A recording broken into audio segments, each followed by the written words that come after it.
Pengacara Fadel Bajida yakni Rasman Arif Nasution mengaku berteman baik dengan Nikita Mirzani. Namun dalam kasus ini pihaknya berada di pihak Fadel lantaran merasa prihatin dengan kasus yang melibatkan perseteruan antara ibu dan anak tersebut. Rasman pun meminta 3 syarat kepada Fadel Bajida sebelum setuju menjadi pengacaranya. Pertama, Fadel diminta untuk bicara dan memberikan keterangan secara jujur dan terbuka. Kedua, seluruh pertemuan tersebut harus didokumentasikan selama ia menjadi klien Rasman Arif Nasution. Ketiga, Fadel tidak diperkenankan mencabut kuasa secara sepihak dalam situasi apapun.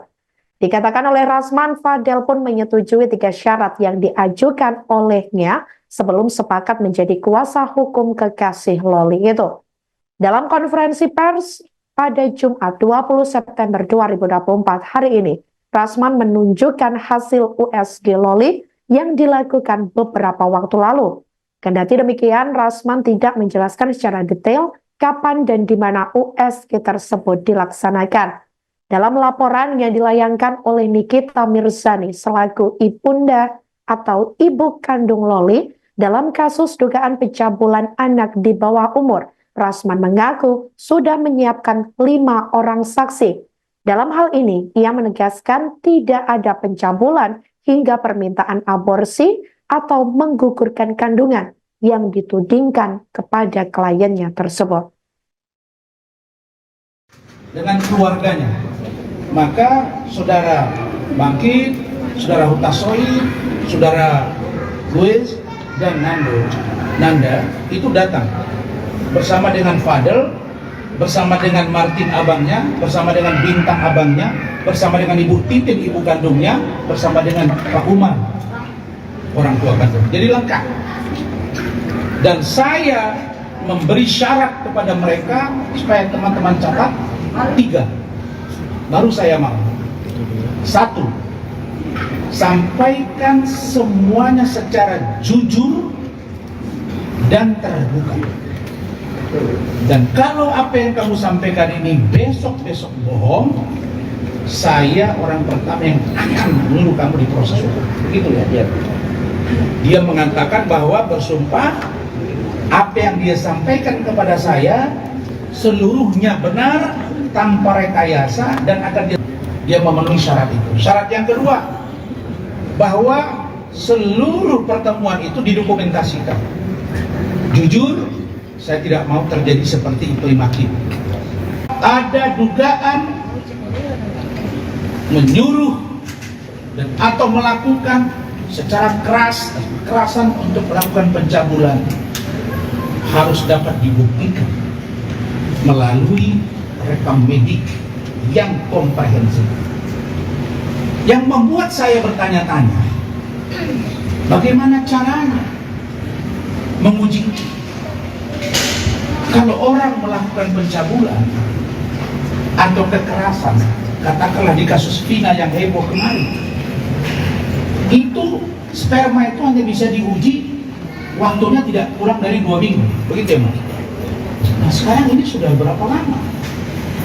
Kalau itu mereka lakukan, tapi menurut saudara Fadel dan juga orang tuanya dan juga kakaknya, bahwa Fadel tidak pernah berhubungan badan, tidak pernah berhubungan intim, tidak pernah menyetubuhi, tidak pernah mengeluarkan sperma dia ke dalam kemaluan saudara Loli dalam hubungan mereka selama berpacaran. Benar? Nanti tegasin ya. Jelas. Yang kedua, kalau dikatakan bahwa dugaan menyuruh atau melakukan aborsi, pertanyaannya, di mana dilakukan aborsi itu? Di mana tempat? Siapa yang melakukannya? Apakah Loli sendiri atau ikut saudara Fadel, atau ada klinik yang ilegal yang melakukan itu, atau dokternya siapa? Jadi tidak bisa main sebut-sebut begitu saja.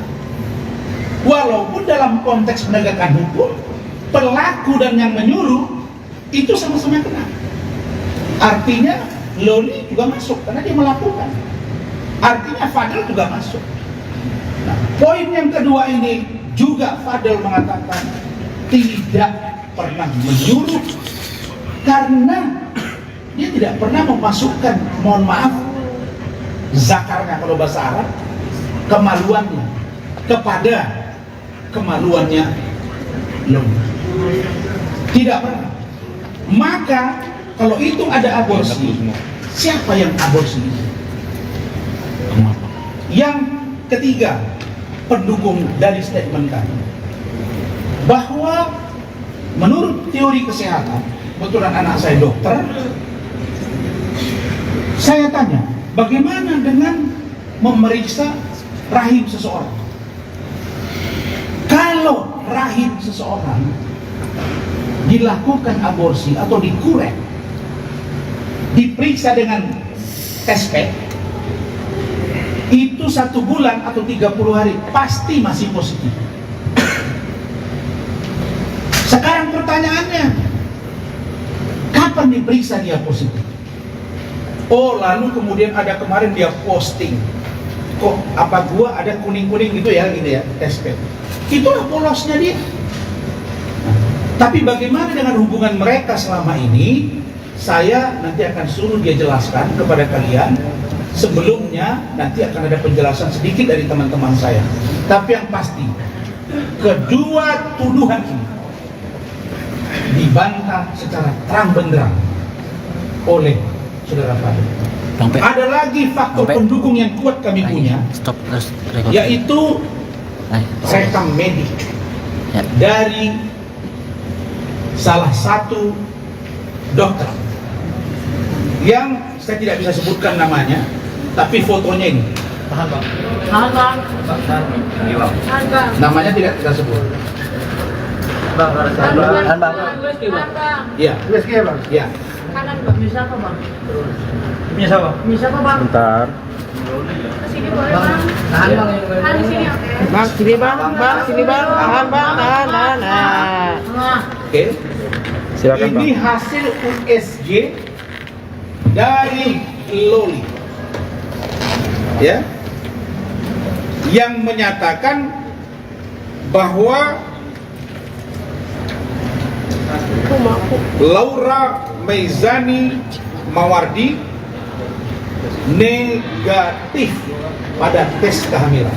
Download Tribun X sekarang, menghadirkan lokal menjadi Indonesia.